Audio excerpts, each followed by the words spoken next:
Welcome to the Thrive podcast with the Shiloh Missionary Baptist Church. How does your faith kind of play into it, or does it play into it? What can be done about it? When I say the church, I'm talking about evangelical white Christians and the black folk who attend their churches.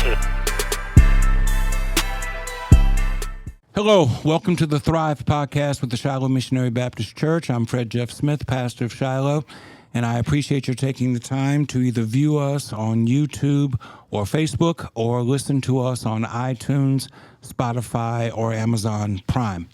As always, we invite your input. You can reach out to me at fredjeffsmith@gmail.com. fredjeffsmith@gmail.com. Let us know how we're doing, what we can do better, the things that you like, the things that you don't like. I'm very honored today to have as our guest State Senator Cleo Fields, who is also a candidate for United States Congress. Senator, thank you for taking time to come and share with us today. Thank you, Pastor. And listen, let me just say this, if I may. I want to thank you for your leadership. And I also, would like to just give some accolades to your father because, he was, without a doubt, an inspiration to many of us in the community. And we miss him dearly, but, fruit don't fall too far from the tree. Well, thank you, sir. Always good to be with you. Very kind of you to say. Let me start off by asking you a philosophical question, philosophical question. Could you help distinguish for me between a Democrat and a Republican, a conservative and a progressive? I have my own point of view, but I think the audience would like to hear yours. Well, interesting you say that because I was someone asked me this question about 3 weeks ago, and I had been, most people are not asked a question like that, but I gave them the answer. I'm gonna give you the same answer. Yes, sir. I said the only difference between a Democrat and a Republican, in my view, is you see two people in a hole, one person, 6 feet deep in a hole, another person 5 feet deep, and they both need a rope. They need to help, and the Republican will throw each of them a rope that's too short. A Democrat will throw them a 5-foot rope. The problem is some will benefit and others won't. It's conservative versus Democrat. I mean, some views on the Republican side are very conservative. Some views on the Democratic side are very liberal. And I think the difference is Democrats believe in taking everybody, and Republicans believe in taking a few. And I guess that would be my biggest difference. That's a good answer. Talking about the few that the Republicans want to take, let's stay within the state for just a second, and then we'll move on to national issues. You currently serve as a state senator. Reading today's paper, as this is being recorded, it seems like the governor's desire for a special session is not going to happen.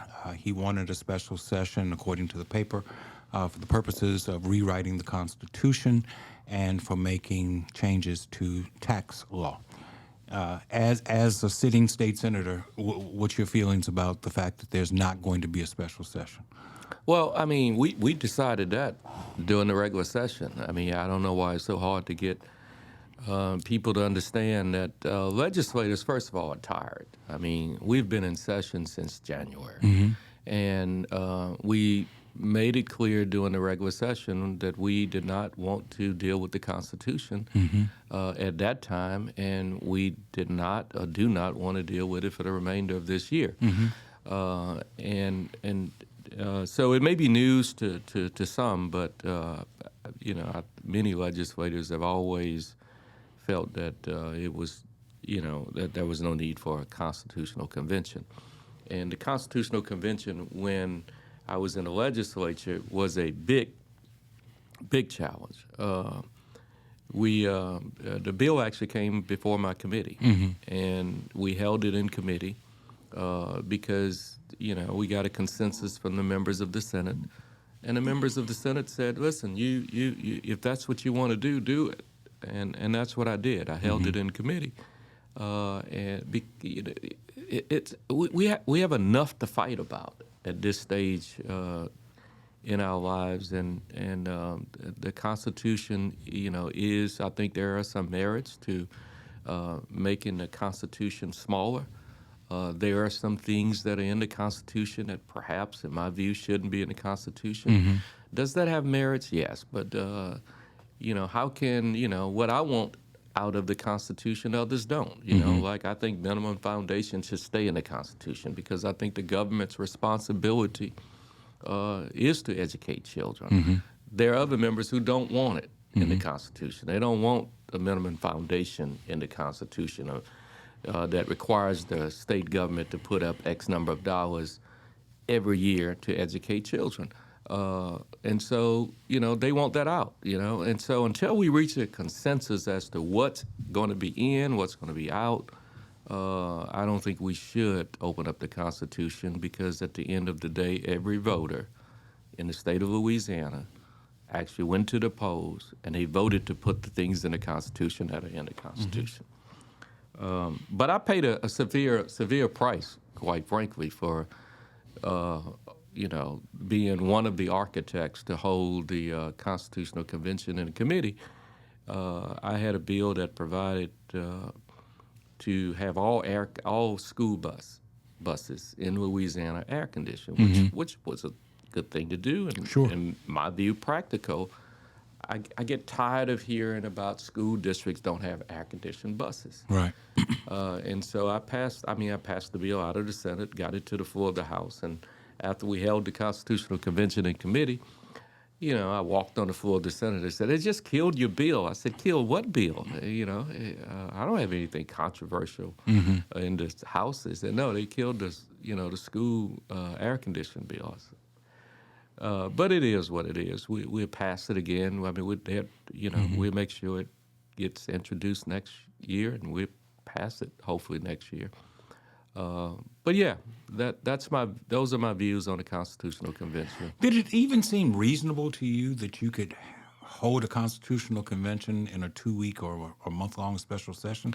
Last time the Constitution was rewritten, it took over a year to do. It was a painstaking process. Now, I know it's 50 years later, but I don't think things have advanced that quickly, have they? No, or am I wrong? No, you're not wrong. It wouldn't take a year, but it did take a year in 73, I think it was. But it certainly, it'd take more than 2 weeks. Yeah. And what they wanted to do, they wanted to decide all the issues before we went into the convention and decide the delegates and then go in and then rush the convention in 2 weeks.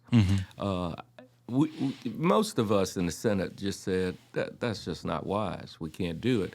Now, on the House side, and I have the utmost respect for all of my House members, they pass resolutions, pass resolutions that say we're not going to deal with MFP. We're not going, but that really doesn't have any merits once you have the convention. Everything is open, and so we need to have a very clear. And we need to have the right delegates. Here's another problem we had, Pastor. There was some on the Senate side, me being one of them, didn't feel that it was balanced. I mean, to put the House and the Senate and make them delegates and then give the governor 27 people, you can't make my vote equal to a House member vote. Right. Because that would be unfair, right. Unbalanced.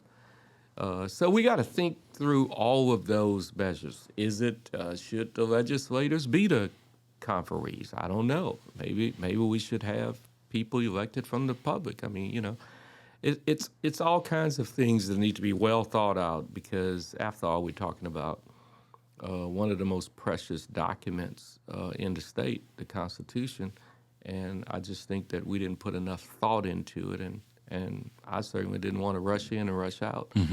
And the Senate is, being a more deliberative body. I'm glad that we held it up, and until we come up with some type of plan that may work, I don't think we're going to be revisiting it anytime soon. The seat that you're running for was demanded by the courts that there be a change. Garrett Graves, who is the current congressman for the old district, made a prediction a couple of times that this won't stand past this session. Now, I know you have a history. You have a history of knowing what it's like to be gerrymandered out of a district. What's your feeling about this particular district going in? Well, first to Garrett Graves, Congressman Graves, look, I do understand his frustration, understand his pain, because, like the younger folk would say, been there, done that. Right.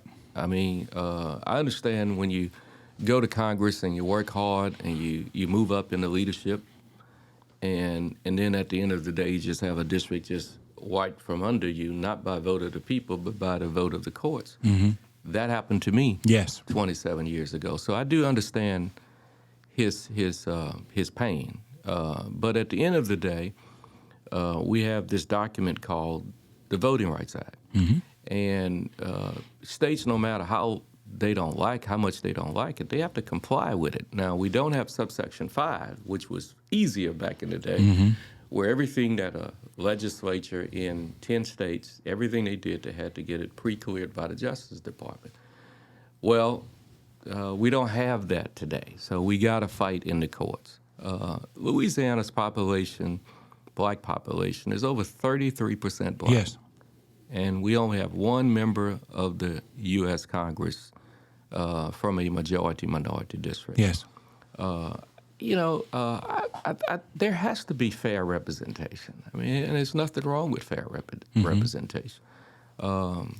This is something I fought when I was in the legislature the last time, and something that I fought this time.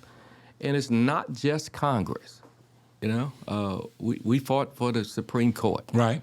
We got 7 members of the Supreme Court. Right. Only 1 black. That's wrong. Right. I introduced the bill to change it, and we changed that. So now, come November, we have a second majority-minority district because it's the right thing to do. We are still in litigation with the legislative seats.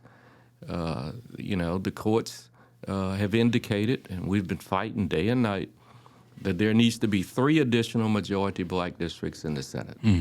It's just the right thing to do, and 6 in the House. That fight is going to continue.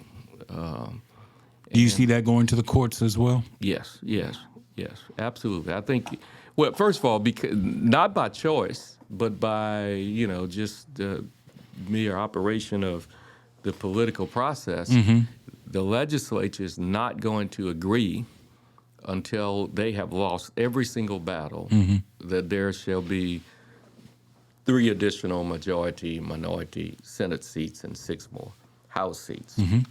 Because people, really don't redistrict themselves out of power. And minorities are in the minority, and the majority is not going to just go along with what the court has said. Power is a zero-sum game, sure. That's exactly right. And so we got to continue to fight in the Congress. The question you initially asked, that battle is going to continue.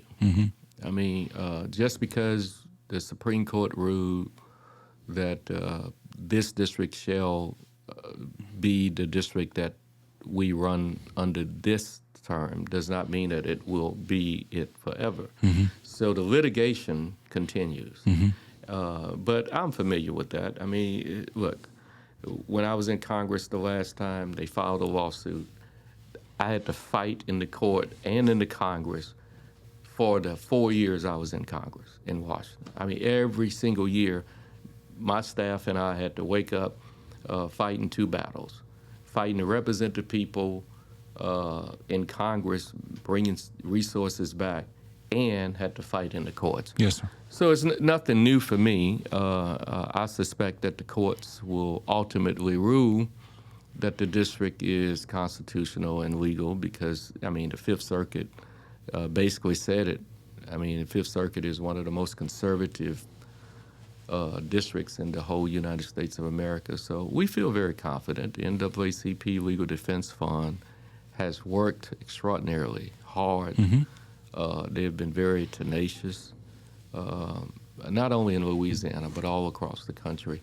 I'm so proud of these legislators we have here in Louisiana. They stood united for all of the challenges we had, be it legislative, be it Congress, be it judiciary, and we're prepared to continue to fight. Presuming that you are elected back into office, what would be your tick list of things that you would like to see happen in Louisiana over the next 2 years? Well, you know, if elected, I mean, I often tell people when they say, "Why you want to go back to Congress?" and I tell them because I want to finish what I started. When I got to Washington 30 years ago, you know, I was talking to Tom Foley, who was then Speaker of the House, and he was a big guy, and he said, "Well, what are your issues? What are you?" We were trying to decide what committees, and I talked about education, and it dawned on me when I got to my apartment that night. I said, I want to join the Education Caucus, and there was no Education Caucus. And I talked to, Congresswoman Maxine Waters and others. I said, well, are y'all serious? We don't have an Education Caucus? They have caucus for everything, caucus for peanuts, caucus for cars. I mean, all the Sunbelt caucus, but no caucus for education. And so I wanted to do something different. I said, I want to start an Education Caucus. And no resistance, nobody pushed back, but I got Senator Wellstone, late Senator Wellstone. I said, look, come help me.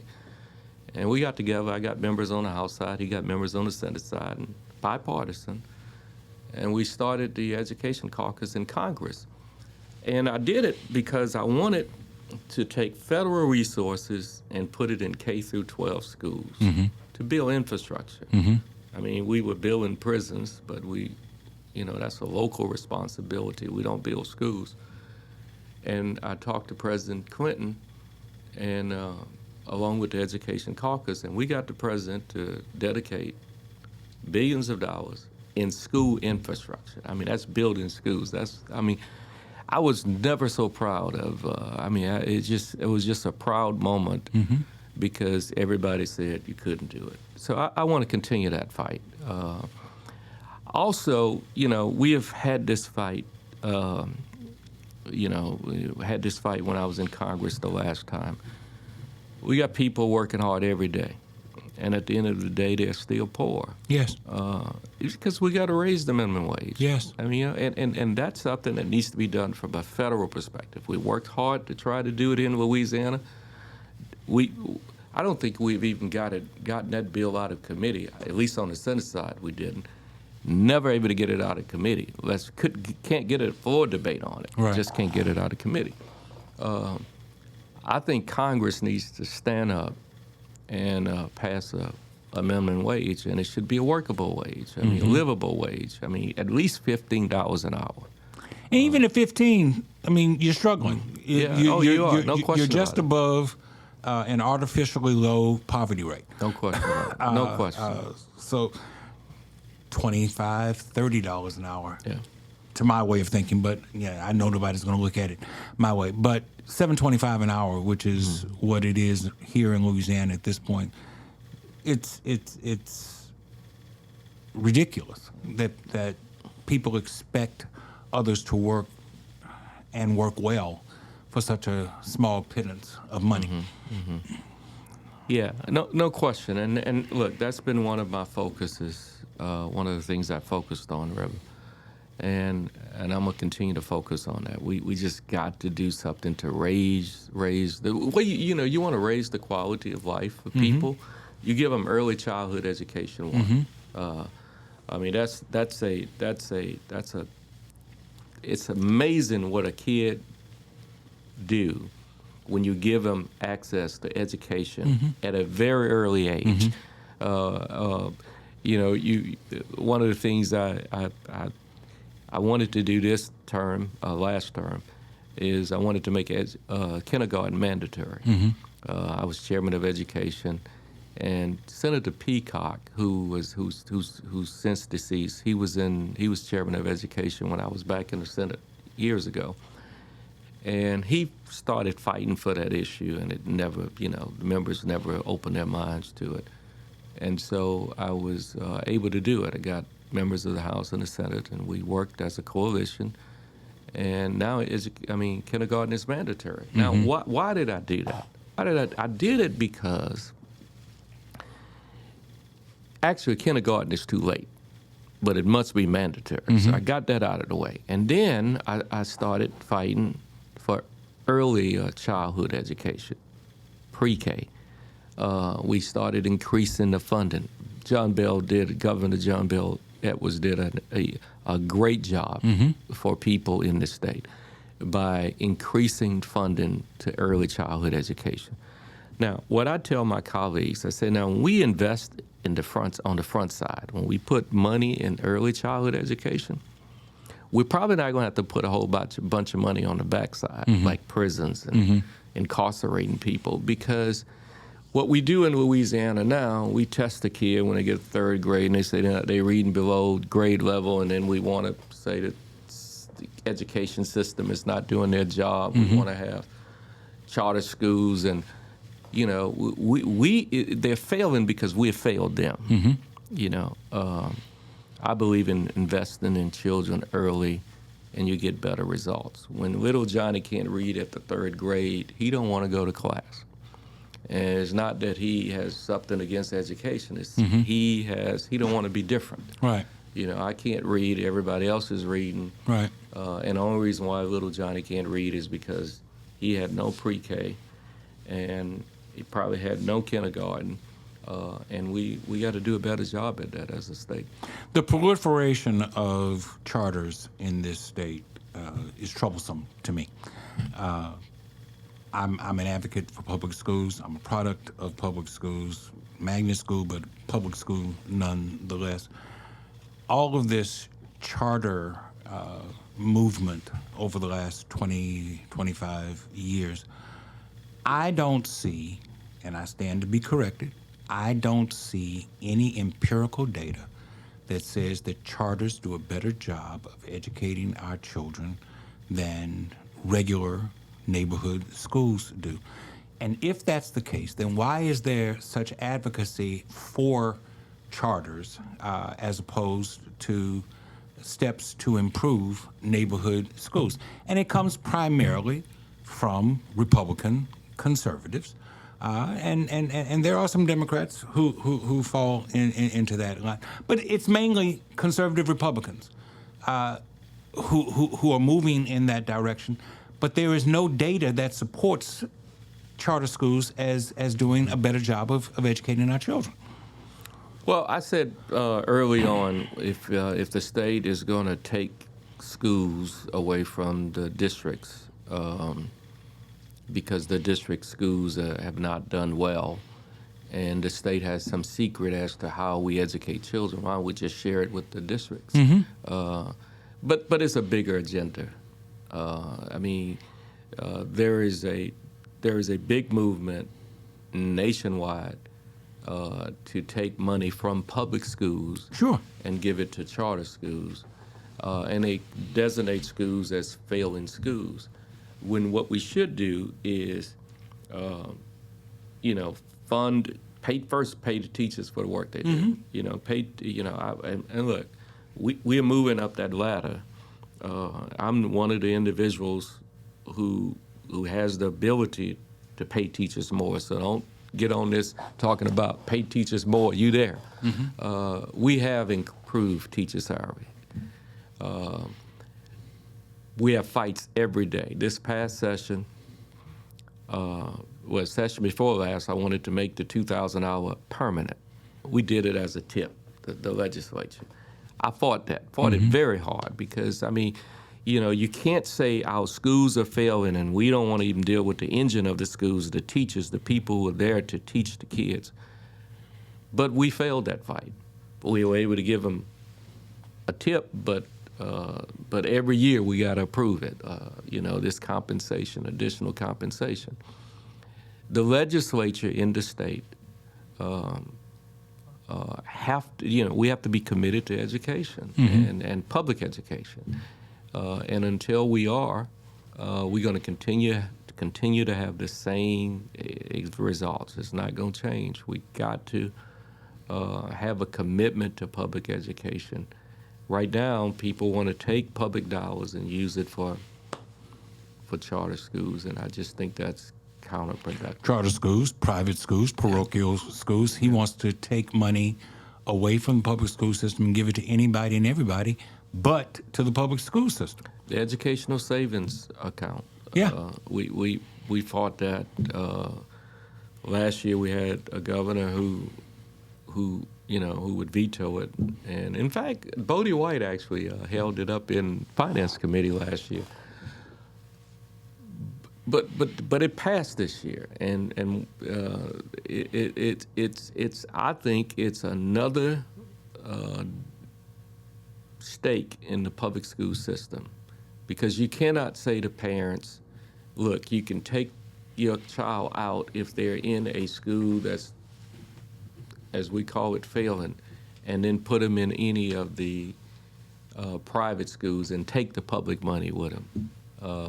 You can't build a public school system by continuing to take public school dollars away from them. Right. But that's the situation I find myself in now, Pastor. We fight. I mean, the Legislative Black Caucus, I don't know if we were unanimous on it, but close to it, if not. That's one of the big fights we've had, and that's one of the big fights we're going to continue to have until we change the minds of legislators. Can we go back for a second to the beginning of your life of public service? You started off running for state senate against Richard Turnley, as I recall, and nobody gave you a snowball's chance in hell of winning that election. Turnley had been in the legislature for a long period of time at that point, and yet you were successful. What is it that prompted you to move into the area of public service? Well, it actually started it started at McKinley Middle School. I moved from Ready Elementary, where I went to elementary school, and I moved to the sixth grade, to McKinley Middle School. And the first day of school, Miss Dickerson, bless her heart, she was my teacher. And the first day of school, Patty Dickerson? Hattie? Patty. Patty, I don't know. Because we didn't know our teacher's first name. You did. But Patty Dickerson, who is an educator, is a member here at Shiloh, and that's why I was just curious if it was that person. But Miss Dickerson. Okay. She was at McKinley Middle School, and the first day of school, we would state our name and what we wanted to be in the future, and everybody would stand up and state their name, and I wanted to be a police officer. And when my turn, Fields was my last is my last name, and they were doing it in alphabetical order. So when they got to me, the few kids in front of me said something big. They said doctors, and I just wanted to be the biggest thing. So when Ms. Dickerson said, she pointed at me and called my name, and I said, my name is Cleo Fields, and the only thing that came to my mind was president. And I said, I want to be president when I grow up. And everybody in the class laughed, including Miss Dickerson.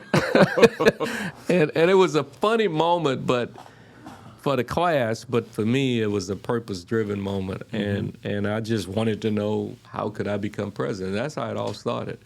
That's how my whole public service life started. Had nobody in my family had any interest in politics. Nobody would, no politicians, none of that. And I just started focusing, and I started running for office as a student, and I became vice president of the class, and then I became president of my freshman class at Southern, and then a student body president, and then I decided, look, I got to go run for the Senate, because to be president, I was always, everything I had read, presidents were lawyers, the modern day president, right, and they were former congressmen, right, former governors, or former senators. And you had a better chance if you were a former governor or a former U.S. senator. And so that was my path. And that's how my whole public service started. It all started with a laugh. Well, fast forward to today. Have the issues appreciably changed from what they were then to what they are now, or do you find that they are strikingly similar?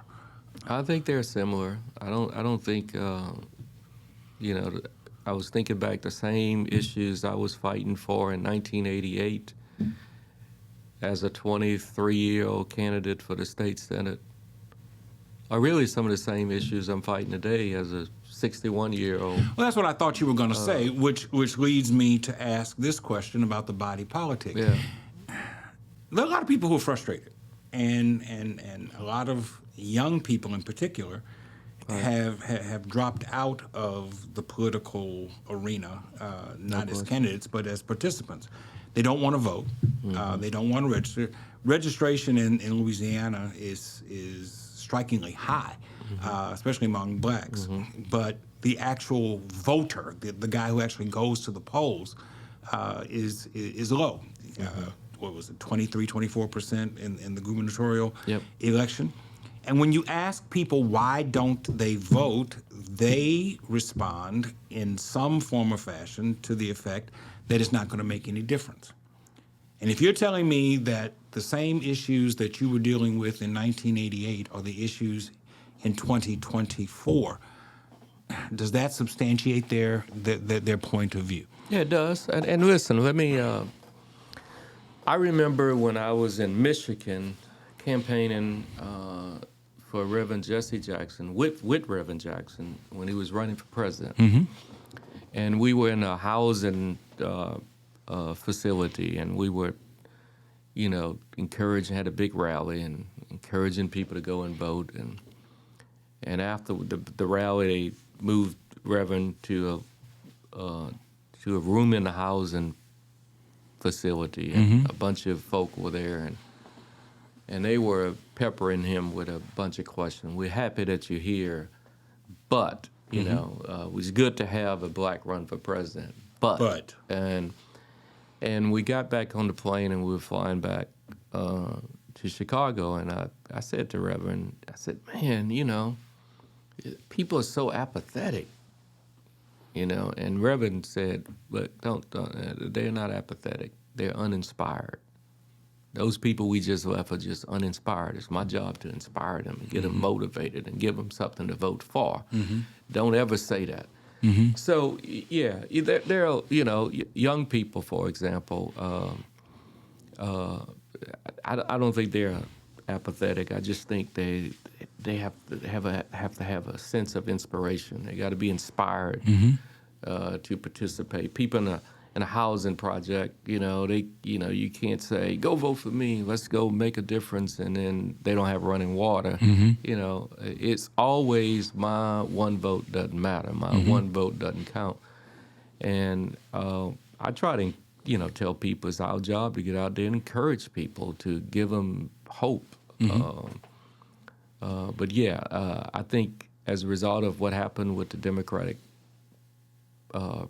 Party, I think more African Americans will register to vote. I think there's a sense of excitement nationwide, which would include Louisiana.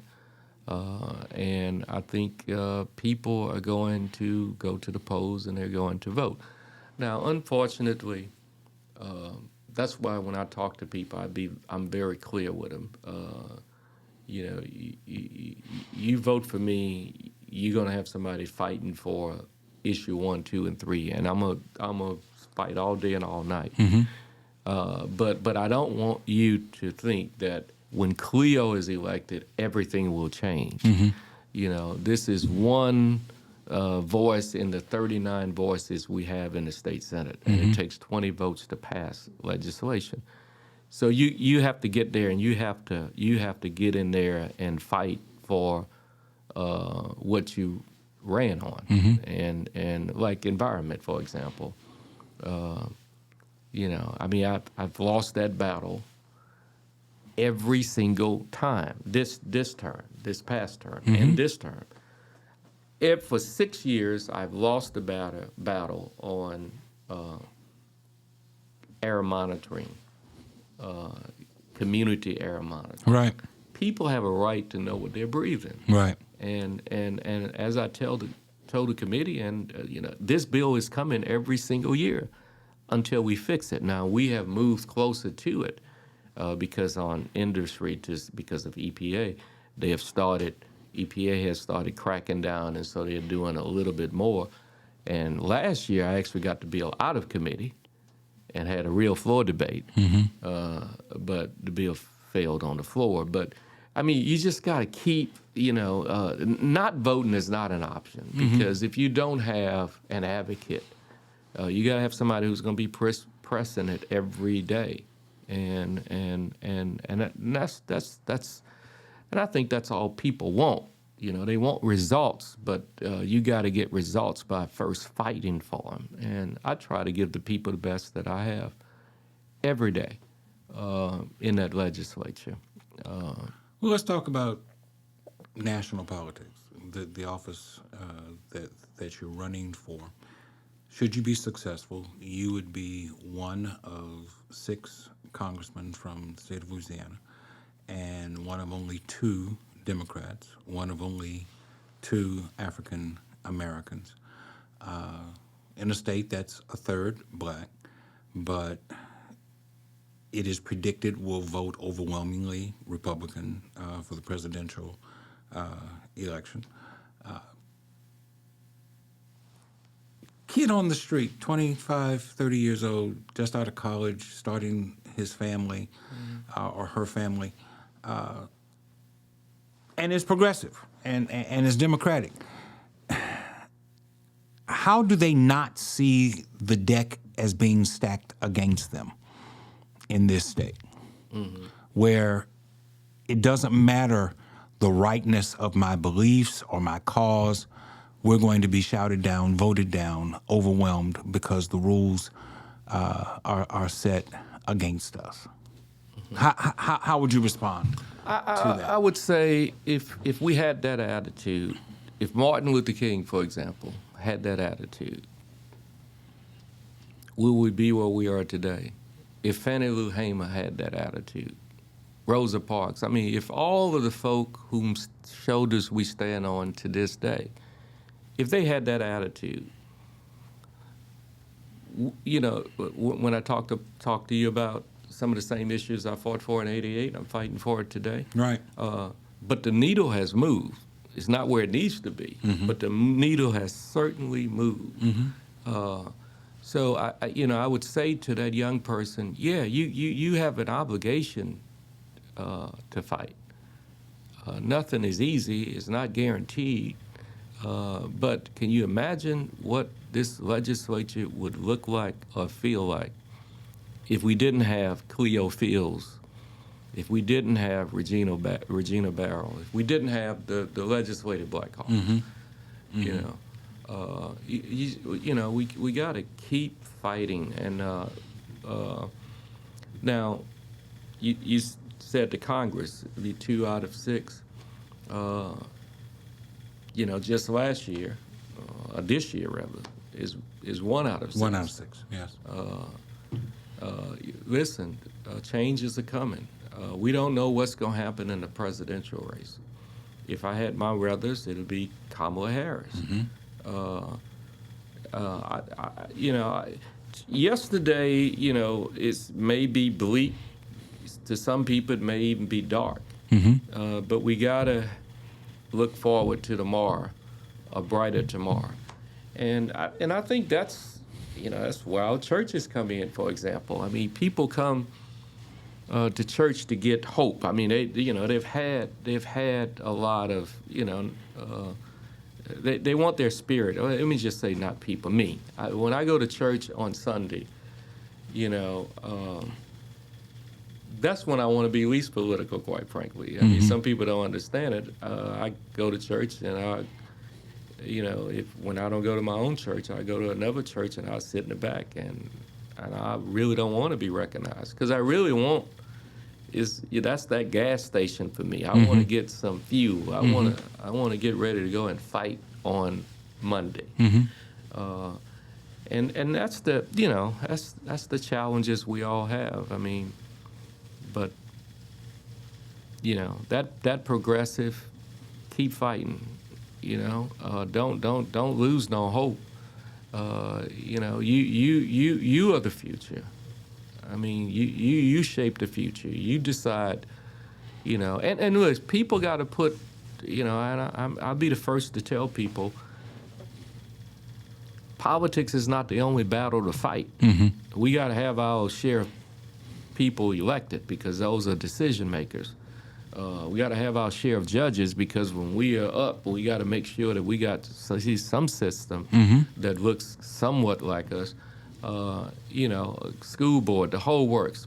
But then there's some other stuff that every individual has to do. It takes a village to raise a child. When you see somebody doing drugs, doing whatever, you try to deal with it. Call their mother, call their father, go to college, and become a professional. Everybody's not going to do that. Go to trade school, make something of your life, no matter what it is. I mean, we all have kind of a personal responsibility. But don't put all of that hope in, if I elect this guy as judge, all the problems gonna go away. If I elect this guy as the congressman, we're not gonna have the minimum wage battle. He's gonna fix it for us. Right. No, he got to go and fight for it. But and I think that's where politicians give people false hope. Elect me and everything is going to change. I also think that it's where media comes into play to a large extent. Media has changed over my lifetime. The advent of cable. When I was a kid, it was the 5:30 national news on one of the three major stations, CBS, NBC, ABC. And then the 6 o'clock local news, and that was it. Now you have CNN, you have Fox, you have News Nation, you have Newsmax, you have my personal favorite, MSNBC, but all of them are partisan. And they promote an idea of highlighting a particular perspective, and in highlighting their perspective, they want to denigrate the opposite perspective, and they want to point fingers of blame at other people. Those Democrats got into office, but they can't do anything. They can't lead. That's why you needed to make a different kind of vote. And it has an impact on this generation of people, because what I find is they don't read. And they don't avail themselves to a wide array of opinions. I was sitting with a young man yesterday, smart young man, fine young man, mannerable young man. I asked him, "Do you read the newspaper?" "No." "Do you read books?" "No."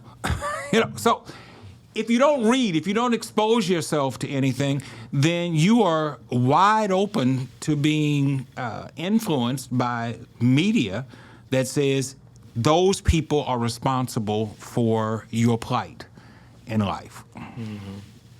So I just think that part of the problem is partisan media and tribalism that has erupted from partisan media. Yeah, no question. And I think it's getting worse. I mean, folks say to me, why in the world do you want to go back to Congress with that group? I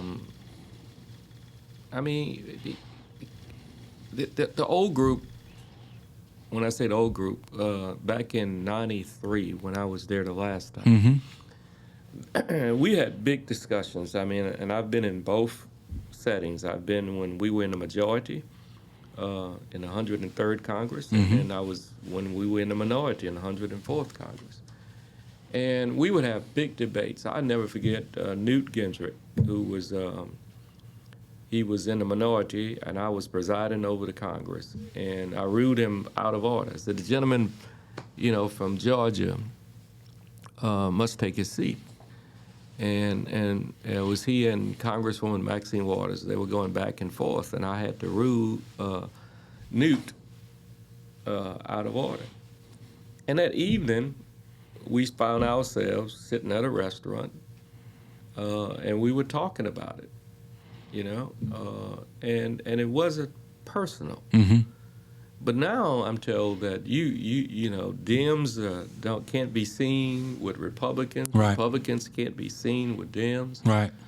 Well, if you can't talk about it, as I call it, offset, when you're not at work on the floor of the Congress, then you're not going to ever get it together. You're not going to ever. I mean, because when you start to get to know people, and know their families, and know their philosophies, and know their stories, then you tend to at least understand it.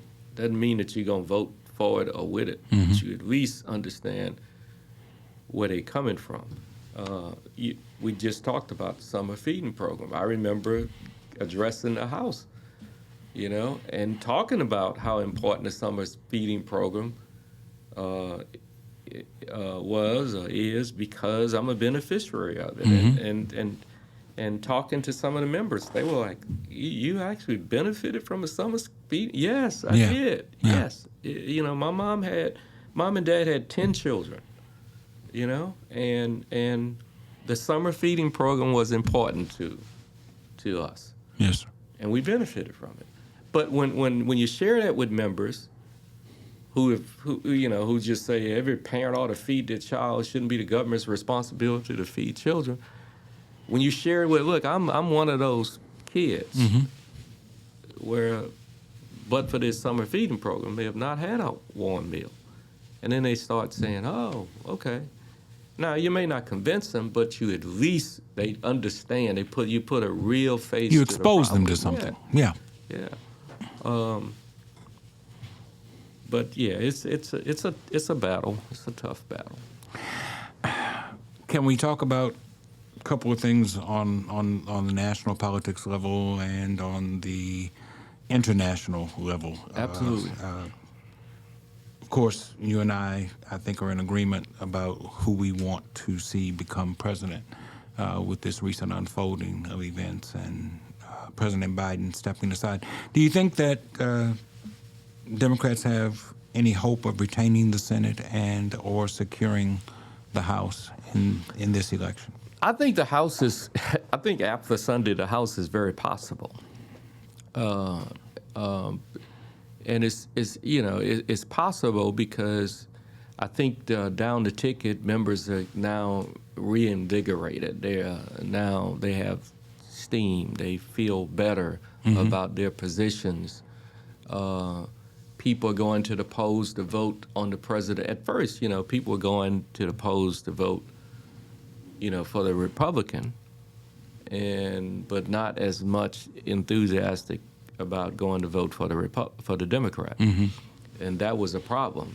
I mean, top of the ticket is always key.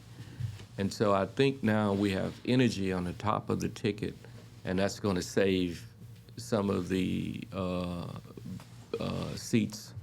And I think we have a very strong possibility of keeping the House. I mean, not keeping the House, regaining the House. And then we got 2 additional seats. I was in Washington day before yesterday, and I was talking to members of Congress. You got Louisiana, which is absolutely in play, and you got Alabama, which is absolutely in play. So you can just check those, irrespective of who's elected. No Republican gonna get elected in these 2. So you check those, and I think Jeffries is very close to being Speaker of the House. On the Senate side, you got to always have hope. I think there's a shot to keeping the Senate. I feel we got a very good shot at regaining the House and a decent shot of keeping the Senate. The vice president now, the vice president is going to have to make her a tough decision as to who's going to be her running mate. If I were her, and I'm not, but if I were the nominee or prospective nominee, I would probably go to Pennsylvania, and I would get Josh, and I would make him my running mate because it's a necessary state to win. And that's the way I would do it. But she has very smart people around her, and ultimately they're going to make that decision, and that decision is going to be based on how I win, Kamala, how she wins, and it's going to be strictly based on that. Federal courts have proven to be a disappointment over the last 15, 20 years. Whereas, in my opinion, the federal courts were a salvation for black people and civil rights 40, 50 years ago. That is no longer the case. The overwhelming conservative viewpoint that sits on the bench. President Biden recently came out saying that he wanted to look at Supreme Court reform. Do you have an idea what that looks like? Because he seems to be opposed to expanding the court, expanding the numerical number of the court. So what other reforms do you think, and I'm asking you this because you're going to be dealing with this when you get up there, what other reforms are there to be discussed? Well, there's been some talk about having an age limit on federal judges. I can't support that. Look, I understand that there are folk who are there that probably shouldn't be there. But at the end of the day, that is as soon as we get in the game, there's always a different rule, and then it becomes a revolving, so I'm not supporting that. And I know that there are some Democrats who are thinking about pushing such a measure. I'm just not for that. I hadn't heard of any other measures as relates to the Supreme Court, but you're right. That as always, when we couldn't depend on anything else, we were always able to depend on the courts. Look at all of the important decisions throughout, past. Our history, it's all Brown v. Board of Education. All these important issues, it was the court, and I think that's going to change. So everybody has a season. There's a season, and there will be a season for justice, for lack of a analogy, and that season is coming. Is coming. I'm hopeful that Kamala gets elected. There's a possibility of having 2 justices retire, and she would have the opportunity to appoint both. So seasons, and that's why I tell people, even some of my colleagues who I have the utmost respect for, like fighting for these majority black districts. I would say to them now, if you were in the minority and you made up 33% of the population and you only had 1 of 6, would you be fighting And every time, I mean, without any, yes, I would be. I understand. Sure. And everybody understand what I'm fighting for, but, you know, very few people want to fight with me. And it took a while. You got to just keep working it, keep working it, keep working it. And finally now some had other, you know, other reasons for doing what they did, but at the end of the day, we got them all on the same page. This is wrong. It's absolutely wrong. It has to be fixed. And it's just a constant battle. I don't know why. I think I know why, but it's just a constant battle. Equality, in my view, has always been a good word.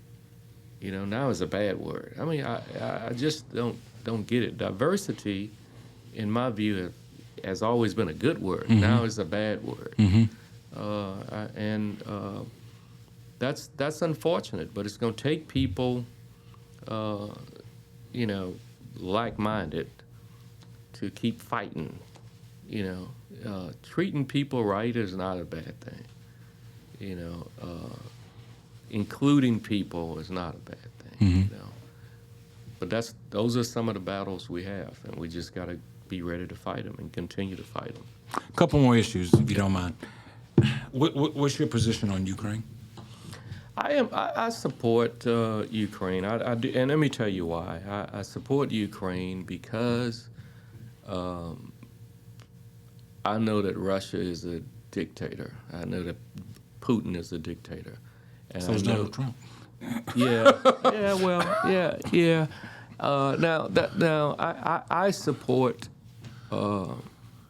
resources to fight Putin.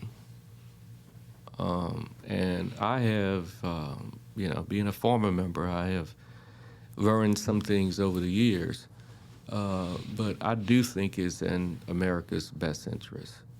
I do understand that there are a lot of people who feel we shouldn't be, you know, opening up the checkbook and just sending, you know, billions upon billions of dollars. And I understand that. And I do think that, you know, when it comes to cash, we got to slow it down a little bit. But to the extent that we can give them resources, we should. Because in a real sense, it's our battle, too. I mean, I know most Americans don't see it that way. Well, not most Americans. Some Americans don't see it that way. But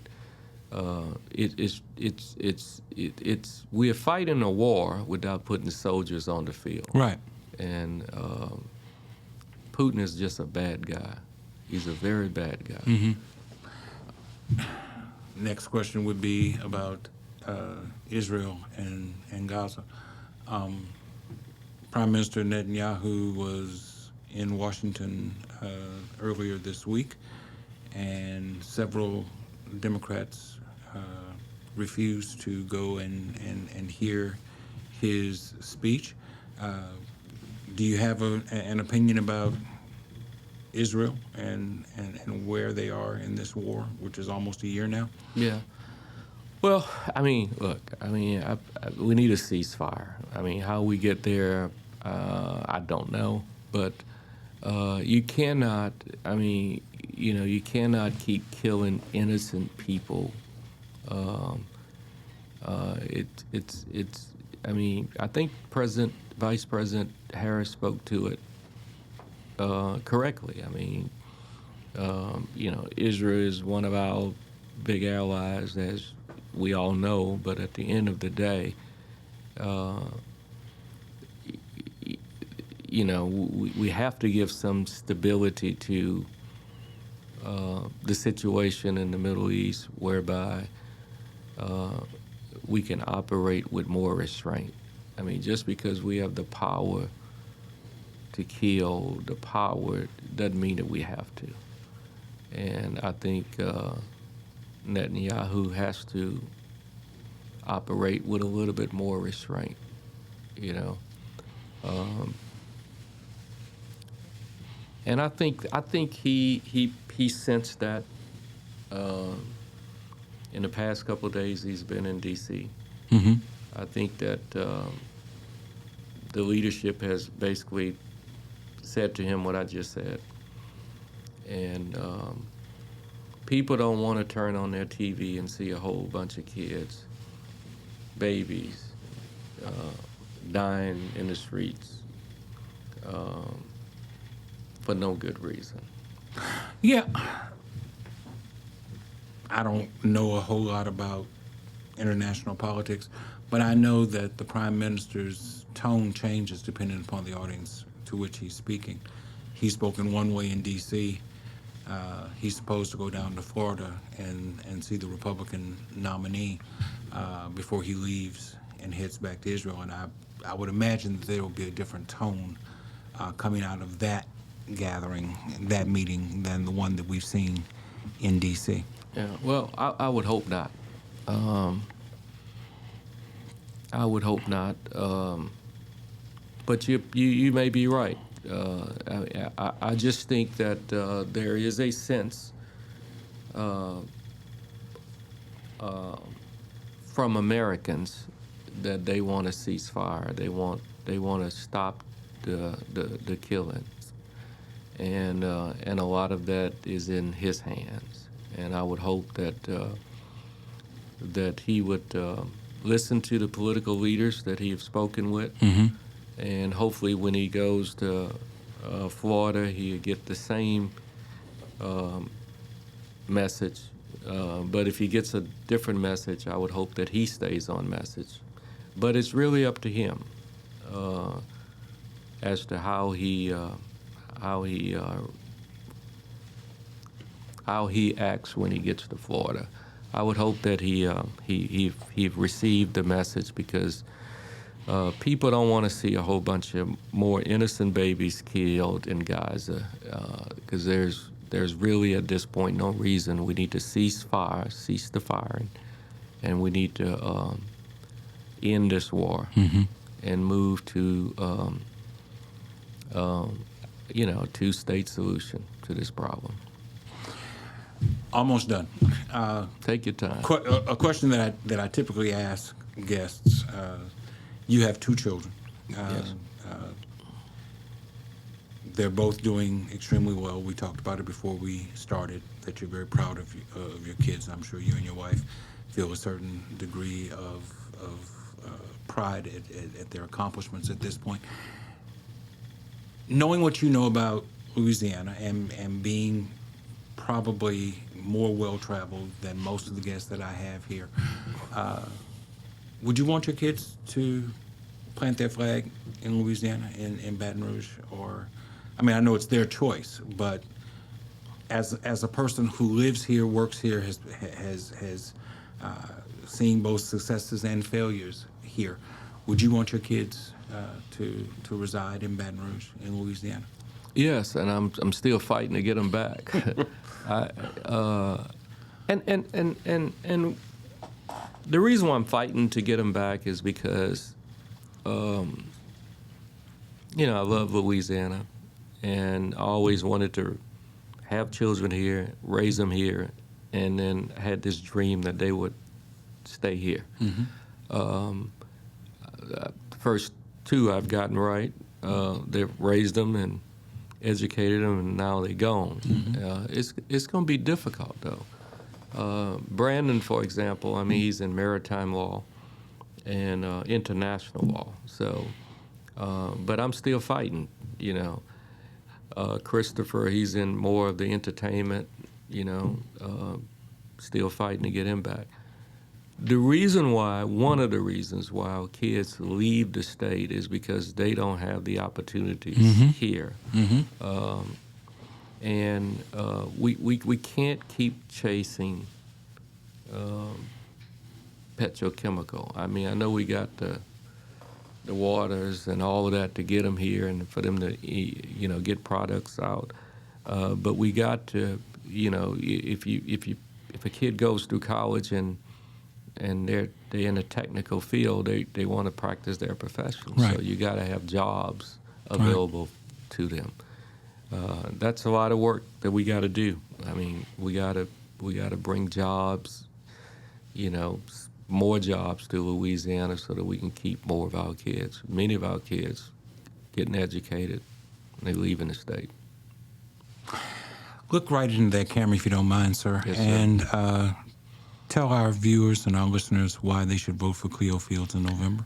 Well, you vote for me because I want to pick up where I started, and I want to finish what I started. You vote for me, you got a person who's going to go back to Washington, and he's going to have 4 years of seniority. That's an advantage. It's an advantage because most things are decided based on seniority in Washington. So when I return to Washington, I'm going to be able to start with those 4 years of service, and it's going to determine what committee I'm assigned to, which is important to Louisiana. It's going to determine how seat assignments are made, office assignments, and at the end of the day, I just think that's an advantage. And then lastly, I've been there. I've done that, and I want to go back and finish doing what I started to do. I want to raise the minimum wage. I think people work too hard, don't get paid for the work they do. I want to invest in early childhood education, which is so important. Our kids we're losing them when they get to the 3rd grade because we didn't give them proper preparation. So I want a clean environment. I mean, the environment in Louisiana is terrible. I'm the guy who introduced air monitoring for our state.